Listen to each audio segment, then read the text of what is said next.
Samuel Paty est devenu vendredi le visage de la République, de notre volonté de briser les terroristes, de réduire les islamistes, de vivre comme une communauté de citoyens libres dans notre pays. Nous ne renoncerons pas aux caricatures, aux dessins, même si d'autres reculent. Parce qu'en France, professeur, les lumières ne s'éteignent jamais. Assalamu alaikum. Peace be upon you and peace be upon all of us.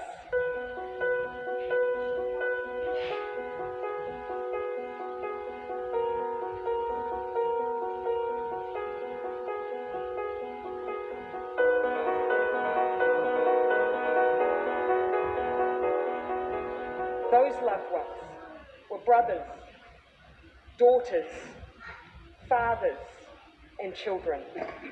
They were New Zealanders. They are us. And because they are us, we as a nation, we mourn them.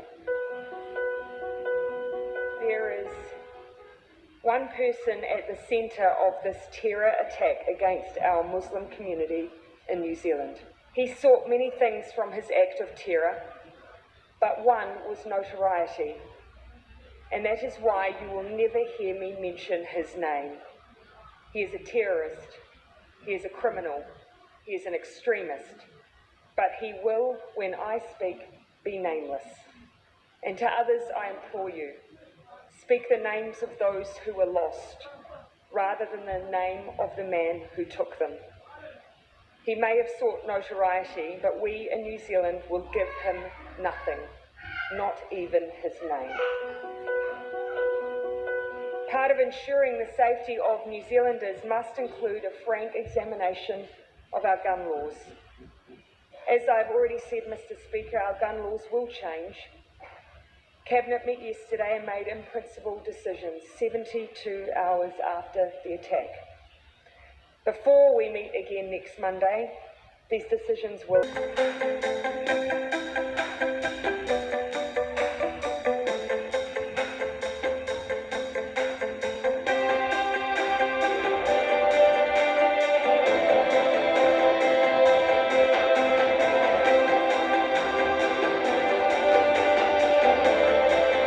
L'image a fait le tour des télévisions du monde entier. Jacinda Ardern, la première ministre néo-zélandaise, voile sur la tête en train de réconforter des victimes musulmanes. Depuis l'attentat de Christchurch, la presse nationale et internationale salue sa réaction et son attitude. Fidèle à sa réputation, entre messages de paix et de fermeté, quelques heures après la fusillade, elle refuse de nommer le tireur, préfère égrener les noms des victimes et s'attaque à la vente d'armes dans le pays. J'adresse mon message aux personnes manipulées, endoctrinées et convaincues que l'islam est une religion d'extrémisme et de terrorisme. Quelle que soit leur religion, croyance, mouvance et race. Mon objectif est d'essayer d'éclaircir les idées et de corriger de mieux que je peux les préjugés et les concepts erronés, ainsi que de répondre humblement et courtoisement aux fausses accusations contre l'islam et le prophète Mohammed, que la paix et le salut soient sur lui. Je vous parlerai de l'islam et du prophète, de ce que j'ai appris et ce que je vis. Alors, je prie toute personne qui a commencé à regarder cette vidéo de patienter et de m'accorder quelques minutes de son temps jusqu'à sa fin. Commençons par la définition de l'extrémiste. C'est une personne qui manifeste ses opinions d'une façon extrême, exagérée, réagit avec haine, impose ses idées, ne respecte pas l'autre et n'accepte pas la divergence. En conclusion, les extrémistes certainement ne sont pas liés à une religion particulière ou à l'islam, contrairement à ce que certains veulent le croire. Alors, tout extrémiste n'est pas musulman et tout musulman n'est pas extrémiste. En effet, il y a des musulmans qui ne donnent pas une bonne image de l'islam, mais cela ne veut nullement dire qu'ils représentent l'islam par leur comportement. Quoique, il y a beaucoup d'autres musulmans qui honorent leur image et celle de leur religion par leur honnêteté, modestie et bienveillance.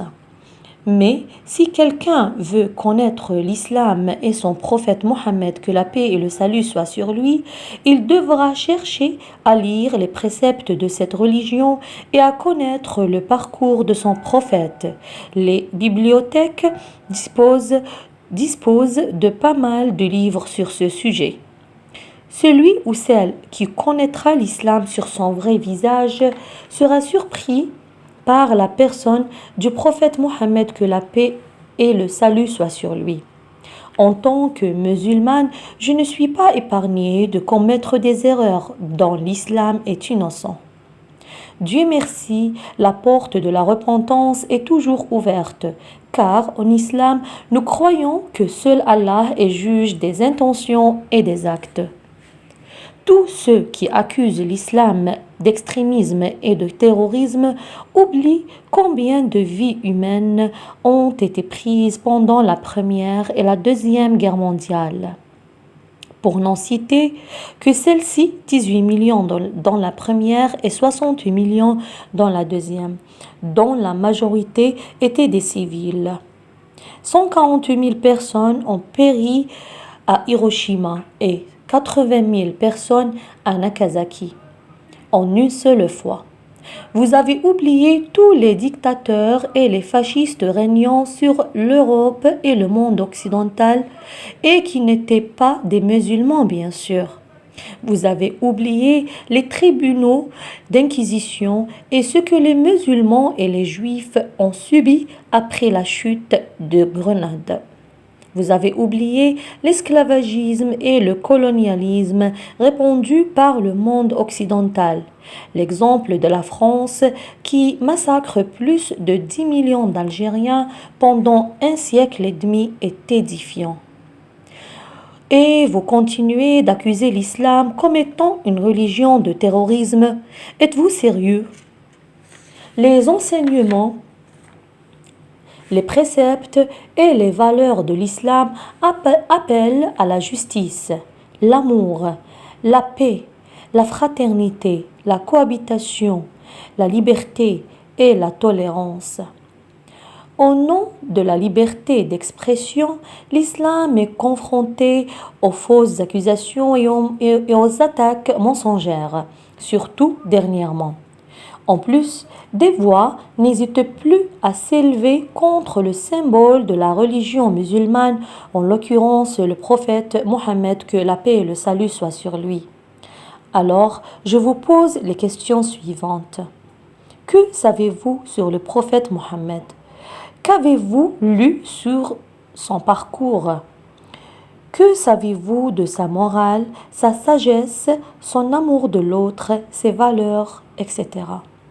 J'ai l'intime conviction que vous ne connaissez rien sur lui et ce qu'il a fait et légué pour l'humanité entière. C'est pour cela que vous osez vous moquer de lui avec des caricatures qui offensent tous les musulmans. Alors j'invite tous ceux qui ont été victimes des mensonges et des attaques proliférées à l'encontre du prophète Mohammed, que la paix et le salut soient sur lui, de prendre le soin de lire sa biographie et parcours. Je vous assure que vous ne regrettez pas, car vous allez découvrir un homme humble, tolérant, aimant, fraternel, courageux, sage, exemplaire, père de famille. Au-delà de tout cela, un leader d'âme sans faille.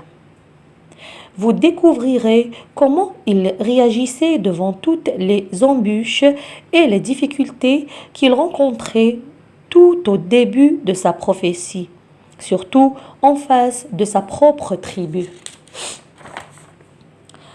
Deux exemples qui me viennent à l'esprit et que je souhaite partager avec vous.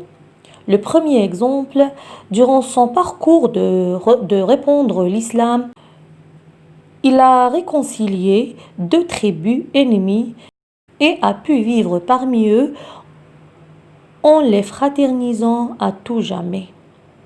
Le deuxième exemple, après la reconquête de sa patrie, qui l'a chassé, renié et a tenté de l'assassiner, il ne s'est nullement vengé. Bien au contraire, il a laissé pour libre toutes les personnes qui l'ont combattu et fait du mal. Loin de là, il leur a laissé tout le soin de le suivre ou pas, en restant toujours chez eux. Il n'a jamais obligé quelqu'un de se convertir à l'islam durant sa vie de prophète. Il n'était que le messager de Dieu pour répandre sa parole divine et sa miséricorde pour toute l'humanité sans exception. Malheureusement, les musulmans sont devenus la cible facile des agressions et des attaques d'extrémistes et de terroristes, victimes des faux prêches contre l'islam et son prophète. Alors, il est temps aux décideurs des pays occidentaux ou les pays du monde qui accueillent les musulmans d'être conscients de l'ascension de l'islamophobie au sein de leur société et doivent mettre en place les politiques et les actions pour protéger les musulmans qui font partie de ces sociétés, notamment encadrant le droit à la liberté d'expression et non la liberté d'insulte. D'un autre côté, les musulmans qui vivent dans les pays occidentaux doivent se comporter avec tolérance et bienveillance au sein des sociétés qui les ont accueillis. Ils doivent aussi s'assurer que leurs enfants apprennent la tolérance et s'imprègnent des enseignements du prophète quand il faisait face aux attaques à la rencontre de sa propre personne. En conclusion, nous sommes plus d'1 milliard et 9 millions de musulmans vivant sur la terre et nous croyons qu'il n'est utile à personne de nous insulter et offenser en caricaturant et en se moquant de notre prophète. Les insultes et la haine n'ont jamais été une liberté d'expression. Il est temps aux discours haineux et diabolisants venant de religieux ou non religieux de laisser place aux discours constructifs, intellectuels, respectueux. Enfin, j'invite toute personne qui soutient mon point de vue à partager cette vidéo. Merci de votre écoute.